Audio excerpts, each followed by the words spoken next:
السلام عليكم ورحمة الله وبركاته. وكورسada lagu baranayo luqadda Carabiga casharkiisii 14aad wili waxaynu ku guda jirnaa barashada erayada iyo tilmaamayaasha ficil waxa lagu dhahaa al-ishaaraat.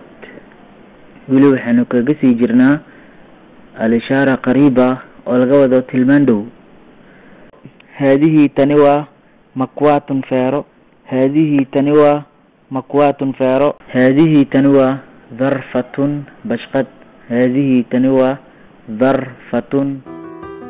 السلام عليكم ولالك شرفت له. waxaan ku haynaa koorsaad ku bari kartid luqadda Carabiga. fadlan la xiriir 2526991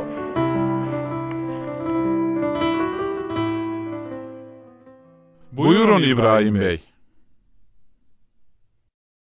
Bu Bello. Bello Nijeryalı. Bu İbrahim Bey, Türkçe öğretmeni. Bello, oku lütfen.